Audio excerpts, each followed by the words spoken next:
पिता परमेश्वर और प्रभु यीशु मसीह के नाम में आप सबको जय मसीह की। आप सबका स्वागत है आज के विषय में, आज की पढ़ाई के लिए। आज का विषय है विषय नंबर 10। हम हमारी बाइबल की पढ़ाई के विषय नंबर 10 में पहुंच गए हैं और विषय का नाम है परमेश्वर ने बुराई को अनुमति क्यों दी। परमेश्वर ने बुराई को अनुमति क्यों दी।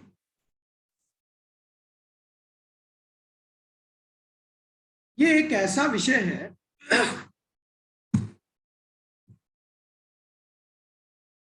जो हर एक मन में है।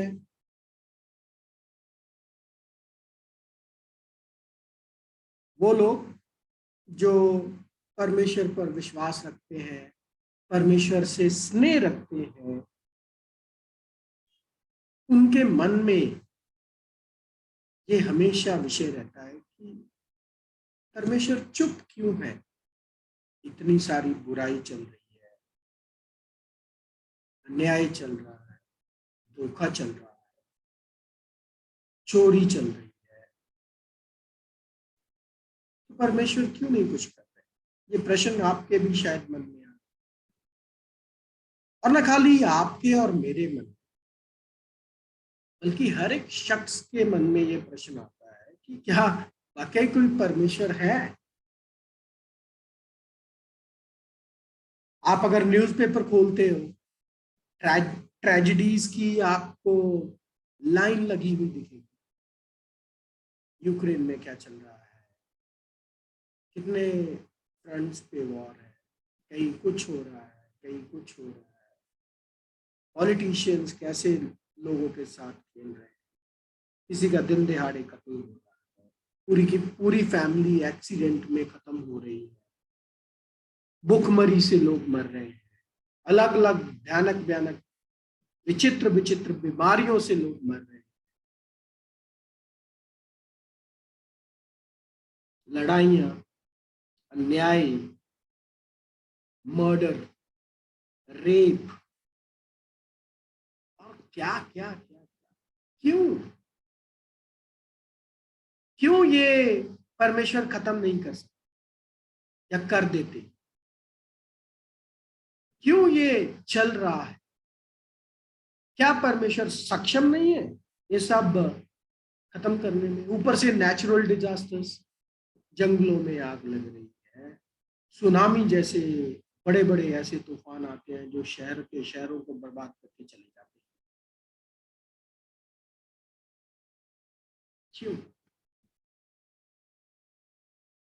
इस चिल्लाहट का जो हर एक मन के अंदर है, कोई उत्तर नहीं।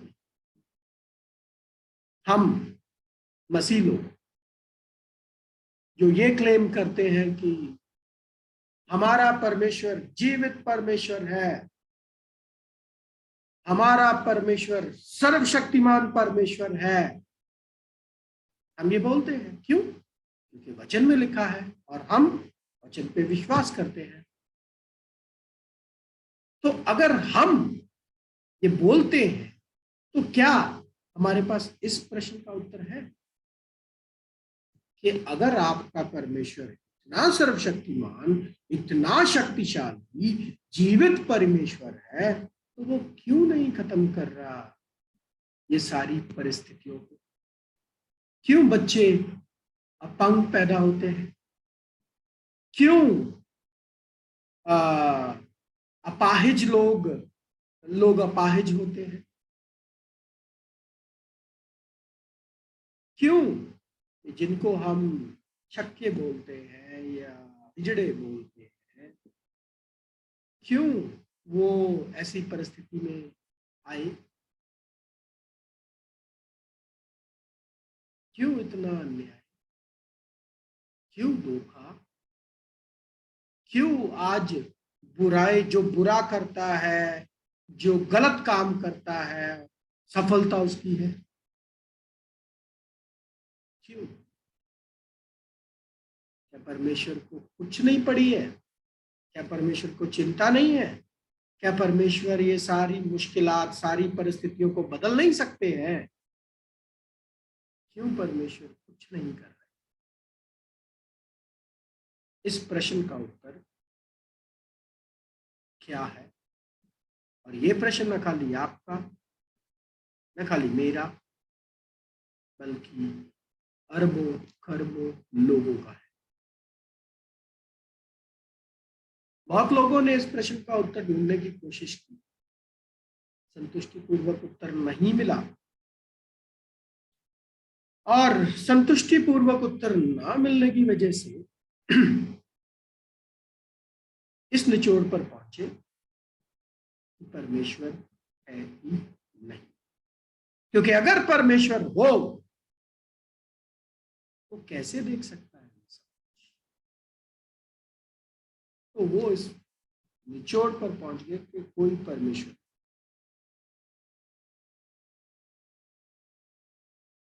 अगर वो है तो उसको दया नहीं आती अपनी बनाई हुई सृष्टि पे? उसको दया नहीं आती इतना दुख, इतनी पीड़ा, इतना गम देख के? उसको दया नहीं आती बेचारे जो गरीब, परेशान, जिनको और दबाया जा रहा है? क्या है इस प्रश्न? इस प्रश्न का उत्तर आपको इस विषय के जरिए मिल जाएगा। बस इस विषय को ध्यान से सुनिए। लेकिन इसका उत्तर जानने से पहले आपको यह बता दें कि ये प्रश्न आज का प्रश्न नहीं, ये प्रश्न उन लोगों का भी प्रश्न था जो परमेश्वर के बारे में जानते थे, परमेश्वर के बारे में, परमेश्वर के कामों को अपने जीवन में उन्होंने शारीरिक रूप में होते हुए देखा भी था। तब भी उनके मन में ये प्रश्न था, तब भी ये प्रश्न था। तो देखते हैं वो कौन कौन थे ऐसे लोग जिनके मन में ये प्रश्न था परमेश्वर के वचन में से। देखते हैं सबोपदेशक 8वां अध्याय 16 और 17 वचन। सबोपदेशक 8वां अध्याय 16 और 17 वचन मेरे लिए प्लीज पढ़ दीजिए। मैं क्लास ले रहा हूँ, इतना ही काफी है जी। Thank you.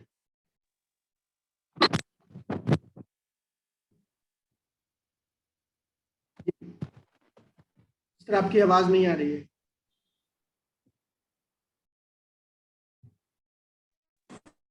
ब्रदर आ रही है अभी? हाँ जी, अब आइए।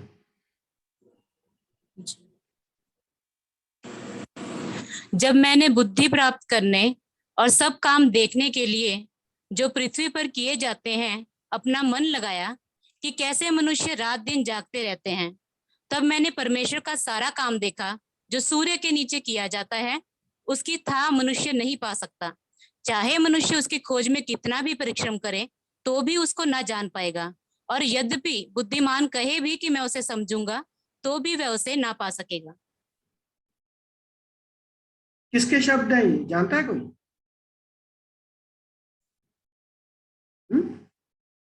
कौन लिख रहा है ये बात? सबोपदेशक।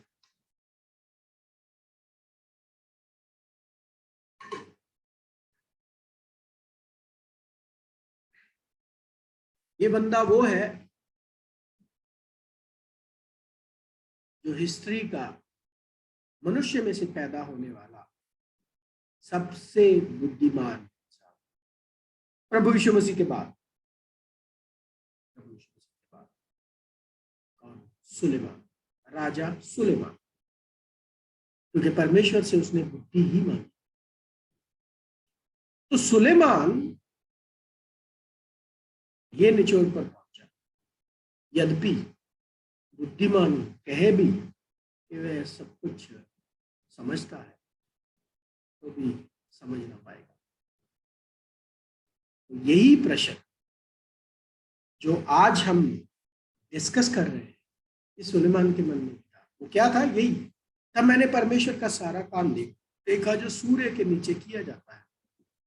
तो हम सब सूर्य के नीचे धरती पर है, और इस धरती पर जो कुछ भी हो रहा है उस समय उसके जमाने में उसने इसको देखा, समझने की कोशिश की, नहीं समझ पाया और ये निचोड़ पर पहुंचा। ये तो हुई सुलेमान की बात। आगे चलते एक और बंदे की बात करते हैं, अयूब, 10वां अध्याय 3 वचन। अयूब, जब हम अयूब का जिक्र करते हैं उसके साथ एक शब्द जुड़ जाता है, सब्र। सब्र, क्योंकि इतना सब्र दिखाना हर किसी के बस की है ना। तो अयूब, देखते हैं क्या बोलता है इस विषय में, क्या था प्रश्न उसका। अयूब 10वां अध्याय 3 वचन।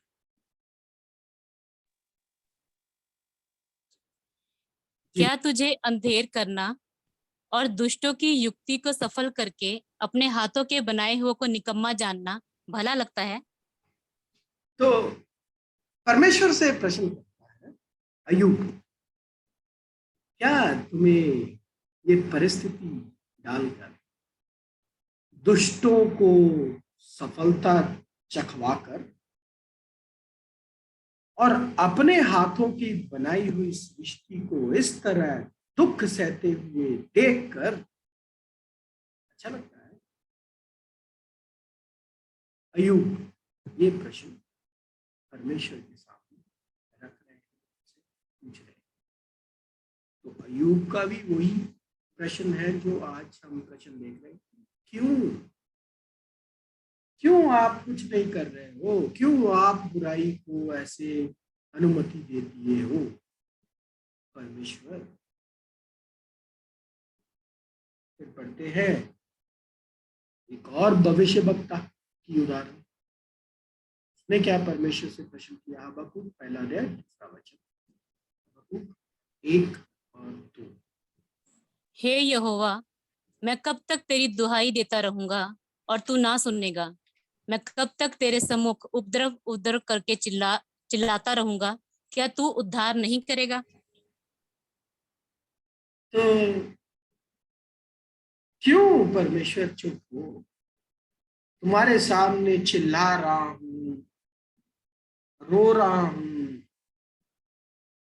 उपद्रव यानी वायलेंस है, फिर भी क्यों नहीं बचा रहा है मुझे परमेश्वर। हबक्कूक का भी यही प्रश्न था। फिर बात करते हैं दाऊद की। दाऊद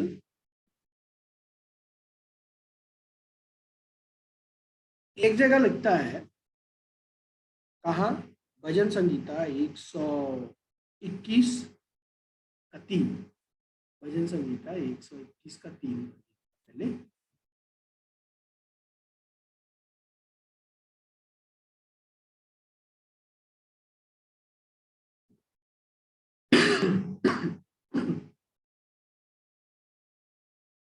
भजन संगीता 121 का 3,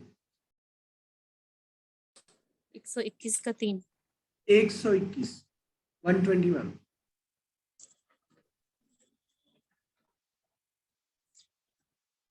मतलब वर्स 3 वह तेरे पाँव को टलने ना देगा, तेरा रक्षक कभी ना ऊंघेगा। तो दाऊद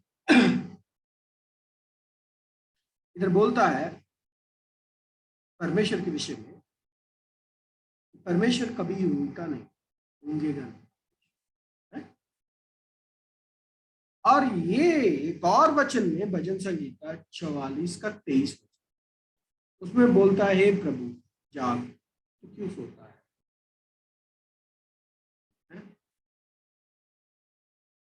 हमको सदा के लिए त्याग।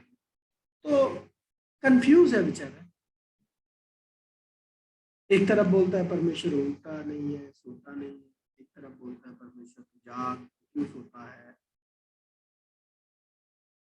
तो इस बात को हम क्या समझें? मेरी आवाज आप तक सही पहुंच रही ना? मैं ज्यादा डाउन तो नहीं हूँ, लो तो नहीं हूँ? ब्रदर इस वक्त ये आपकी बात सही हो रही है, पहुंच रही है। तो वो भी एक तरफ ऐसे लगता है, दूसरी तरफ बोलता है परमेश्वर जाग। तो इस बात को क्या, उन्होंने भी इन प्रश्नों के उत्तर ढूंढने की कोशिश की, लेकिन दुविधा में रहे, उत्तर नहीं मिले।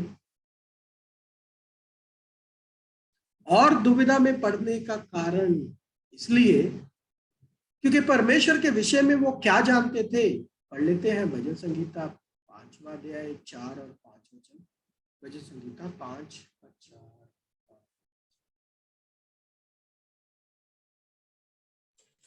क्योंकि तू ऐसा परमेश्वर है जो दुष्टता से प्रसन्न नहीं होता। बुरे लोग तेरे साथ नहीं रह सकते, घमंडी तेरे सम्मुख खड़े होने ना पाएंगे। तुझे सब अनर्थ कार्यों से घृणा है।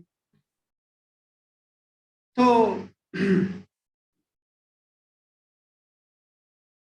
परमेश्वर के बारे में, परमेश्वर के ये पवित्र लोग क्या जानते थे कि दुष्टता से आपको तो प्रसन्नता नहीं होती परमेश्वर, नंबर 1। बुरे लोग तेरे साथ रह नहीं सकते, नंबर 2। घमंडी तेरे सम्मुख खड़े नहीं हो सकते, नंबर 3। और तू ऐसे सारे लोगों से घृणा रखता है, नंबर 4। ये बातें जानते हुए, ये बातें समझते हुए, जब वो सब ये बुराई को इस धरती पर देख रहे थे, अपने आजू बाजू देख रहे थे, और ज्यादा कंफ्यूज थे। क्यों? क्योंकि परमेश्वर, आपको, आपने भी कभी ऐसी परिस्थिति का सामना किया होगा कि देखो, परमेश्वर, हम तो सच्चे परमेश्वर को जानते हैं, हम तो उसकी आराधना करते हैं, फिर हमारे साथ बुरा क्यों होता है, फिर हमारे साथ अन्याय क्यों होता है। आपने भी ऐसे कभी एक्सपीरियंस किया हो। तो ये लोगों के भी मन में यही विचार, प्रश्न भी थे, लेकिन क्या इनको उत्तर मिला? नहीं मिला। और क्या जानते थे परमेश्वर के बारे में? पढ़ लो यशाया 14वां अध्याय 27। यशाया 14वां अध्याय 27। क्योंकि सेनाओं के यहोवा ने युक्ति की है, और कौन उसको टाल सकता है। उसका हाथ बढ़ाया गया है, उसे कौन रोक सकता है। जिस चीज की योजना परमेश्वर बना ले, जो युक्ति परमेश्वर ने बना ली, किसमें है उसको टालने की हिम्मत? कौन टाल सकता है? और उसका हाथ बढ़ गया जब, हाथ बढ़ाने का मतलब है अगर कोई कार्य करने के लिए परमेश्वर की आज्ञा निकल गई, तो उसे कौन रोक सकता है कोई ऐसा? नहीं, कोई नहीं। परमेश्वर के बड़े हुए हाथ को रोकना और परमेश्वर की युक्ति को बदलना किसी के बस की बात नहीं। फिर भी बहुत सारे लोग अनजाने में प्रार्थनाओं के जरिए या और तरीकों से परमेश्वर की योजनाओं को बदलने की कोशिश करते हैं, भूल जाते हैं ये वचन। याद रखो ये वचन, यशाया 14:27। अगर परमेश्वर ने कुछ करने की ठान ली है, अगर कोई चीज परमेश्वर की ओर से है, उसको बहुत कम चांस है। परमेश्वर के मन की बात है, अगर दया आ जाए, अगर उसमें परमेश्वर की महिमा हो, तो हो सकता है। लेकिन 99% केसेस में ऐसा होता नहीं। हाँ, हमारे पास बाइबल में ऐसे वाक्याएं हैं जब हिजकिय्याह राजा मरने जा रहा था, परमेश्वर के आगे गिड़गिड़ाया, परमेश्वर ने उसकी आयु बढ़ा दी। ऐसे कुछ बिट्स एंड पीसेस केसेस हैं। प्रभु यीशु मसीह के विषय में परमेश्वर की योजना नहीं बदली। प्रभु यीशु मसीह ने बोला, अगर मेरे पिता आपकी अनुमति हो, आपकी इच्छा हो, तो ये कटोरा मेरे से दूर हो जाए। उनके विषय में नहीं हुआ वो कटोरा दूर। पौलुस के केस में भी नहीं हुआ। उसने बोला ये कांटा मुझे बहुत परेशान करता है, इसको हटा दो।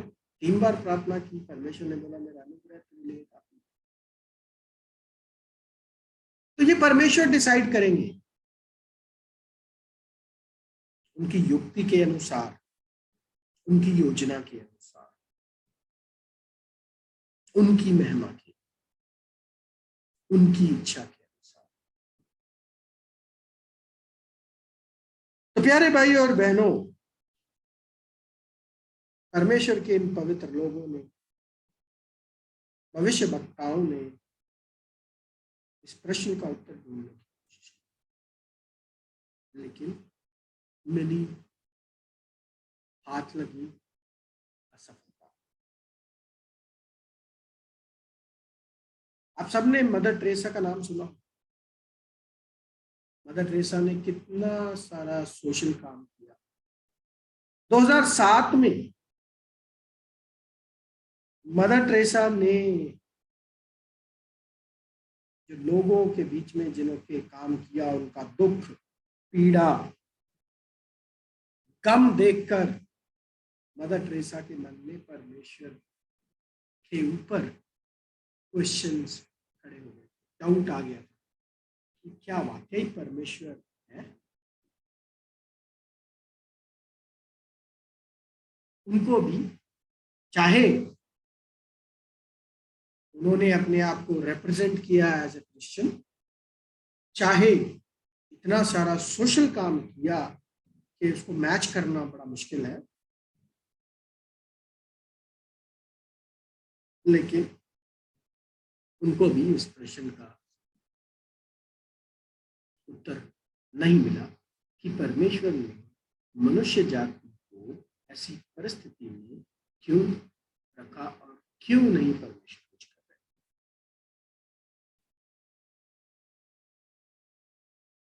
आपको लगता है कि आपको इस प्रश्न का उत्तर मिल जाएगा? क्या सोचते हैं? आपको मिलेगा उनके वचनों के जरिए उत्तर इस प्रश्न का? चलो परमेश्वर के वचनों से ही इस प्रश्न का भी उत्तर देखते हैं। चलते हैं यिर्मयाह 33वां अध्याय 3 वचन। परमेश्वर के यिर्मयाह 33वां अध्याय 3 वचन। मुझसे प्रार्थना कर,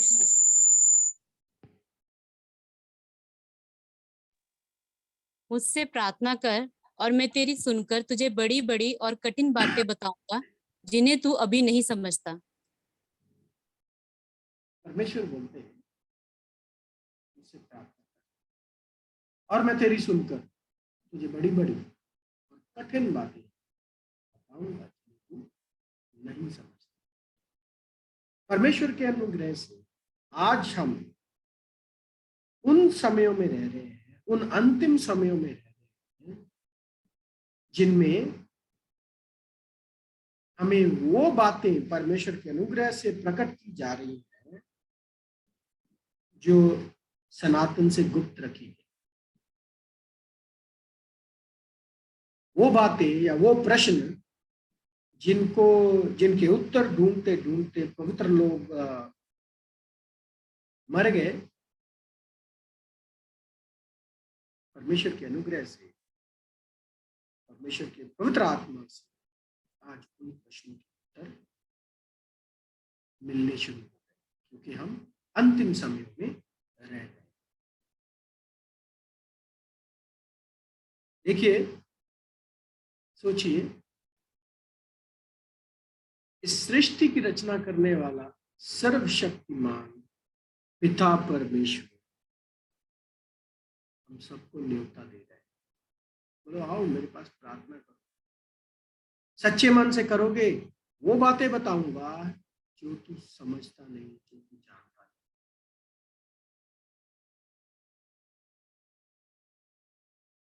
एक और वचन पढ़ेंगे हिंदी में, उस वचन का मतलब हाँ शायद सही आ रहा है, वाद विवाद करने। इशाया 1 अध्याय 18 वचन, इशाया 1 अध्याय 18 वचन। यहोवा कहता है, आओ हम आपस में वाद विवाद करें। तुम्हारे पाप चाहे लाल रंग के हों तो भी वे हिम के समान उजले हो जाएंगे, और चाहे अर्गवानी रंग के हों तो भी वे ऊन के समान श्वेत हो जाएंगे। परमेश्वर आपको इन्विटेशन देते हैं, क्या देते हैं, क्या बुलाते हैं? आओ हम वाद विवाद करें, लेट अस रीजन टुगेदर। क्या हम इतने काबिल हैं परमेश्वर से वाद विवाद करने के? क्या इतना वजूद है हमारा कि हम परमेश्वर से वाद विवाद कर सकते? आपको पता है ब्रह्मांड से धरती एक बिंदु के समान दिखती है। आज आपको ये साइंस दिखा रही है। देखा किसी ने धरती कैसी दिखती है? एक बिंदु के समान, छोटा सा डॉट, छोटा सा सुई से जैसे टच कर दिया हो किसी चीज को, बस इतना डॉट। अगर पृथ्वी ये परमेश्वर के लिए है तो पृथ्वी में बसने वाले का क्या वजूद है? कोई वजूद? फिर भी परमेश्वर हमें वो देते हैं औहदा। क्या? कि अगर तुम सच्चे हो, अगर तुम ईमानदार हो, अगर तुम्हारे मन में मेरे प्रति प्रेम है और तुम प्रार्थना में ये बात रखते हो सच्चे मन से, मैं तेरे पे अनुग्रह करूंगा, मैं वो बातें बताऊंगा जो तू जानता है। और न खाली बताऊंगा बल्कि और भी प्रश्न अगर तुम्हारे मन में आते हैं, और भी रीजनिंग आती है, नहीं ऐसा नहीं तो ऐसा कैसे, ऐसा कैसे तो ऐसा कैसे, ऐसे भी अगर विचार तुम्हारे आएंगे उनके लिए भी मैं तुम्हें उत्तर दूंगा, उनके लिए भी मैं तुम्हें उत्तर दूंगा। तो पता है परमेश्वर का उत्तर देने का तरीका क्या होता है? अगर परमेश्वर के उत्तर देने का तरीका ढूंढना है तो अय्यूब की पूरी किताब पढ़िए। 30-32 अध्याय तक आपको अय्यूब बोलता मिलेगा, परमेश्वर चुपचाप बैठे हुए रहते हैं। 32 और 33वें अध्याय से परमेश्वर बोलना शुरू करते हैं और प्रश्नों की बाढ़ लगा देते हैं अय्यूब के सामने। परमेश्वर का उत्तर देने का तरीका क्वेश्चन के रूप में होता है, आपसे ही निकलेगा उत्तर। उसकी सबसे बड़ी उदाहरण थी प्रभु यीशु मसीह। प्रभु यीशु मसीह आपसे, जब आप उनसे अगर कोई प्रश्न करता है तो प्रभु यीशु मसीह काउंटर क्वेश्चन देते हैं। तो प्यारे भाई और बहनों, इस सृष्टि के सृजनहार सर्वशक्तिमान पिता परमेश्वर आपको, मुझे और हर एक ऐसे भाई और बहन को न्योता दे रहे हैं जो सचमुच ईमानदारी से परमेश्वर से इस प्रश्न का उत्तर ढूंढ रहे हैं, मांग रहे हैं। इसका वायदा प्रभु यीशु मसीह ने लिखा। प्रभु यीशु मसीह ने हमें वो वायदा दिया जिसको हम अनफॉर्चुनेट समझ नहीं पाए और जिसको हम शारीरिक आशीर्वादों के लिए इस्तेमाल करना चाहते हैं या इस्तेमाल करते हैं। कौन सा वो वायदा? बड़ा फेमस वायदा, बड़ा फेमस वायदा, मांगो तो दिया जाएगा, ढूंढो तो पाओगे, खटखटाओ तो खुला जाए। मत्ती 7वां अध्याय 7 वचन। आप सब ने एक बार, 1000 बार, उससे भी ज्यादा बार सुना भी होगा, पढ़ा भी। प्रभु यीशु मसीह न्योता देते हैं क्या? मेरे नाम में मांगो, ढूंढो, खटखटाओ। क्योंकि अगले वचन में, 8वें वचन में लिखा है, जो कोई मांगता है उसको मिलता है, जो कोई ढूंढता है वो पाता है, जो कोई खटखटाता है उसके लिए खोला जाता है। अभी ये मांगो, ये ढूंढो, ये खटखटाओ, इसको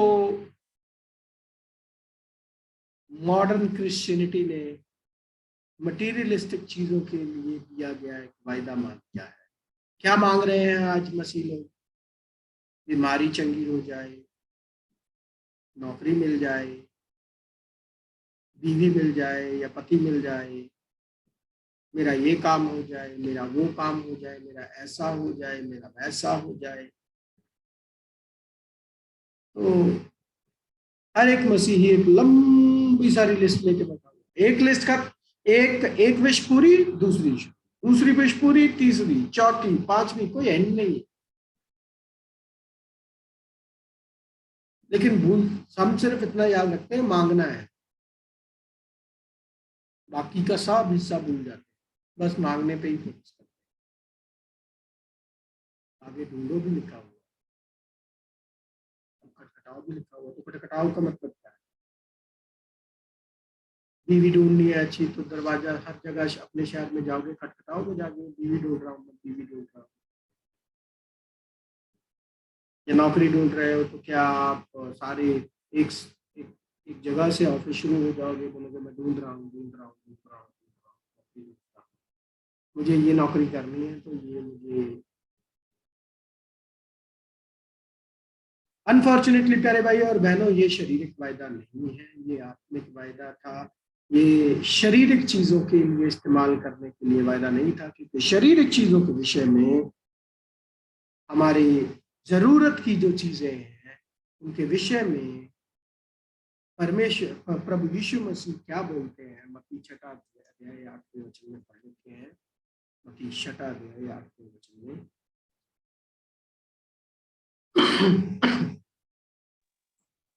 इसीलिए तुम उनके समान न बनो, क्योंकि तुम्हारा पिता तुम्हारे मांगने से पहले ही जानता है कि तुम्हारी क्या क्या आवश्यकताएं हैं।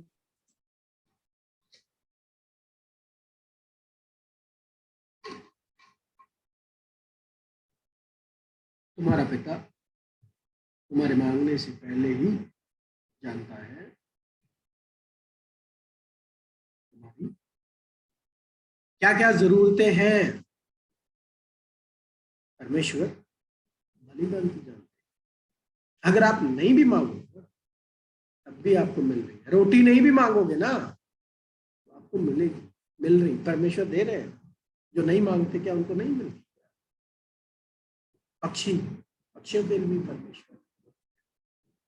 एक बाप जो होता है ना, वो अपने बच्चों का कैसे ध्यान रखना है भली भांति जानते हैं। हम गिरे हुए हैं, हम जानते हैं ना। हमारे बच्चे अभी पैदा भी नहीं हुए होते या बड़े छोटे होते हैं, उनके लिए चॉकलेट लेके जाना, फ्रूट्स लेके जाना, खिलौने लेकर जाना। बच्चे को थोड़ी पता होता है, जो उसके हाथ में आप जाके थमा दोगे वो तो वो खाने वाली है तो खाएगा, खेलने वाली है तो खेलेगा, मांगता नहीं है ना। आप उसके बाप हो, पिता हो तो, या माँ हो, तो आप खुद ही लेके जाते हो ना। छोटा बच्चा होता है, उसकी अपनी पसंद थोड़ी होती कि मुझे ये कपड़े चाहिए, वो कपड़े चाहिए, मुझे ये नहीं चाहिए, वो नहीं चाहिए। हम ही डिसाइड करते हैं, हम ही डिसाइड करते हैं ना। अभी इसको कपड़ों की, गर्मियों के कपड़ों की जरूरत है, सर्दियों के कपड़ों की जरूरत है, क्या उसको मांगने की जरूरत पड़ती है? अगर हम इतना ध्यान रख सकते हैं हमारे बच्चों का, तो पिता परमेश्वर जो सारी सृष्टि के सृजनहार, सर्वशक्तिमान परमेश्वर, जो तारों को नाम लेके बुलाते हैं,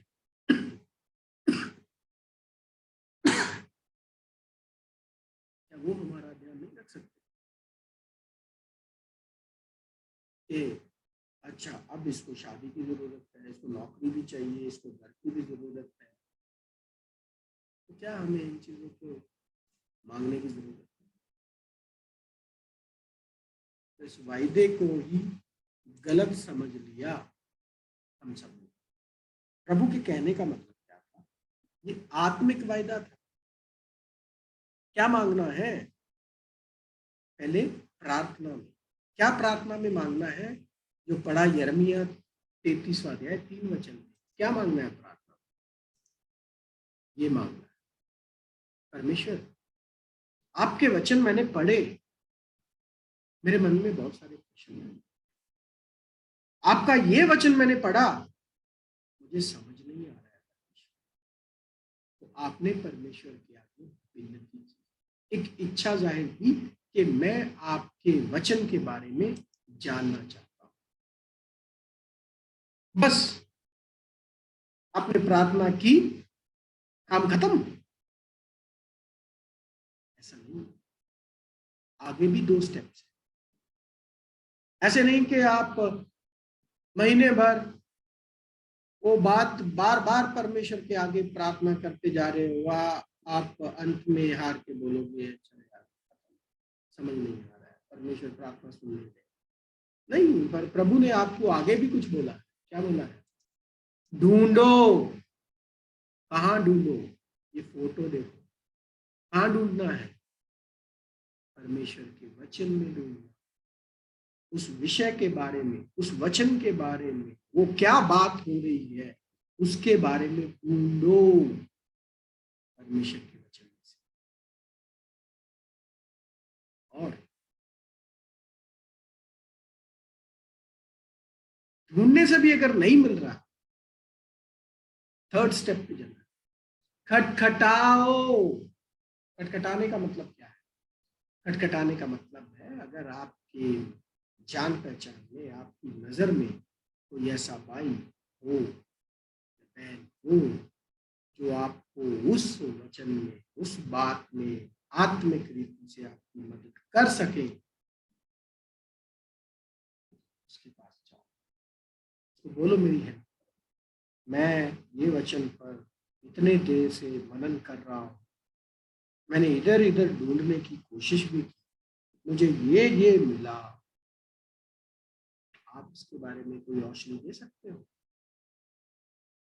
ये होता है खटखटाना।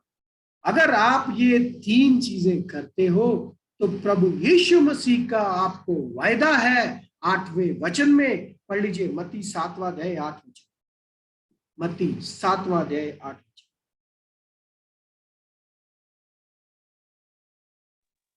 क्योंकि जो कोई मांगता है उसे मिलता है, और जो ढूंढता है वह पाता है, और जो खटखटाता है उसके लिए खोला जाएगा। तो जो मांगता है, प्रभु की गारंटी है, प्रभु ने इस चीज की गारंटी है। क्या? जो मांगता है, जो ढूंढता है, जो खटखटाता है, जो ये 3 स्टेप्स करता है ईमानदारी से, उसको निराशा का सामना नहीं करना पड़ेगा, उसको वो बात पक्की।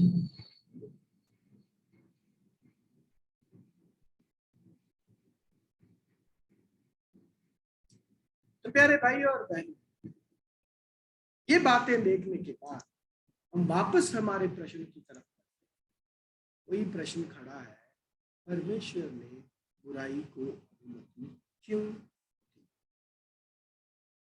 इस प्रश्न के उत्तर में जाने से पहले आप सबको एक सूचना देना चाहते हैं विनम्रता के साथ कि इस प्रश्न का उत्तर परमेश्वर के अनुग्रह से हमें पता है, आपको भी पता चल जाएगा। इसका मतलब ये नहीं कि हम बहुत बड़े बुद्धिमान बन गए या बहुत बड़े बुद्धिमान हैं। तो इस बात को मद्देनजर रखिए। सिर्फ ये बात कि परमेश्वर हम पे अनुग्रह करने जा रहे हैं, परमेश्वर इस उत्तर को देके हमें अपनी महिमा के बारे में कुछ प्रकट करने जा रहे हैं। इसमें हमें आशीर्वाद महसूस करना है, यानी क्योंकि परमेश्वर के वचन में ये बात लिखी है। आपको क्लास नंबर 1 में भी बताया था, बाइबल को पढ़ने की चाबियां। उसमें आपको बताया था कि बाइबल में जोड़े हैं। परमेश्वर ने हर एक चीज को जोड़ों में बनाया। जोड़े यानी पेयर्स, मर्द और औरत का जोड़ा। आपको इस ब्रह्मांड में जोड़े मिलेंगे, जानवरों के जोड़े, पक्षियों के जोड़े, यहाँ तक कि आपके घर की बिजली भी पॉजिटिव और नेगेटिव से बनती है, तो जोड़ों पेयर्स में मिलती है। इस ब्रह्मांड में जो कुछ भी चल रहा है, तो परमेश्वर के वचन की बातें भी ऐसे ही है। तो परमेश्वर के वचन के विषय में जोड़े क्या है? अगर एक जगह प्रश्न उठता है तो दूसरी जगह उसका उत्तर है। ये बात वचन पढ़ लेते हैं। यशायाह 34वां अध्याय 16 वचन। यशायाह 34वां अध्याय 16 वचन। यहोवा की पुस्तक से ढूंढ कर पढ़ो, इनमें से एक भी बात बिना पूरा हुए ना रहेगी, कोई भी ना जोड़ा ना रहेगा, क्योंकि मैंने अपने मुंह से ये आज्ञा दी है और उसी की आत्मा ने उन्हें इकट्ठा किया है। तो इसकी इसकी पुस्तक में ढूंढ के पढ़ो, परमेश्वर की पुस्तक। परमेश्वर की पुस्तक कौन सी है?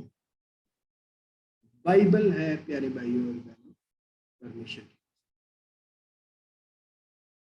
और उसमें से ढूंढो, पढ़ो, ऐसी कोई बात नहीं रहेगी जो अधूरी हो।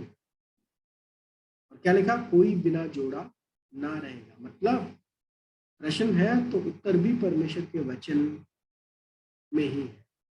और आगे क्या बोला? क्योंकि मैंने अपने मुंह से ये आज्ञा दी है और उसकी आत्मा ने उसे इकट्ठा किया। परमेश्वर की पवित्र आत्मा के बिना इन बातों को इकट्ठा करना, इन बातों की समझ तक पहुंचना नामुमकिन है। इसलिए प्रार्थना जी, प्रार्थना करोगे परमेश्वर अपना आत्मा।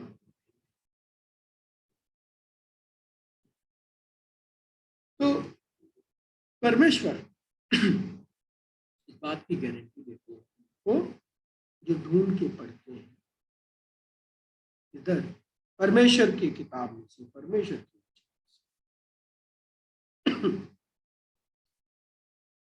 उनको उनका उत्तर जरूर। तो इस प्रश्न के उत्तर में के लिए कि परमेश्वर ने बुराई को अनुमति क्यों दी, हम खाली वचन पढ़ेंगे। मुझे माफ कीजिएगा, मैं बड़ी मुश्किल में आपके लिए क्लास ले रहा हूँ। हम वो 2 वचन देख लेंगे जिनमें इस प्रश्न का उत्तर है, लेकिन आने वाले हफ्ते हम इस विषय को भी कंप्लीट कर देंगे और आपके पास इस प्रश्न का उत्तर भी होगा। वो वचन पढ़ लेंगे। सबोपदेशक 1 अध्याय 13 वचन। मैंने अपना मन लगाया कि जो कुछ आकाश के नीचे किया जाता है उसका भेद बुद्धि से सोच सोच कर मालूम करूं। ये बड़े दुख का काम है जो परमेश्वर ने मनुष्यों के लिए ठहराया है कि वे उसमें लगे रहें। तो एक वचन जिसमें इस प्रश्न का उत्तर लिखा हुआ है, सॉरी बताया गया है, इसको जब मैं एक्सप्लेन करूंगा आप समझेंगे। लेकिन फिर भी आपके मनन के लिए आप नोट कीजिए इस प्रश्न के ऊपर ध्यान कीजिए, प्रार्थना कीजिए। अगले हफ्ते जब आप आओ तो तैयारी से आप आओगे। दूसरा वचन इसी प्रश्न के उत्तर के लिए समुपदेशक तीसरा अध्याय 10वां वचन। समुपदेशक तीसरा अध्याय 10वां वचन। मैंने उस दुख भरे काम को देखा है जो परमेश्वर ने मनुष्यों के लिए ठहराया है कि वे उसमें लगे रहें। यह है दूसरा वचन जिसमें इस प्रश्न का उत्तर छिपा हुआ है।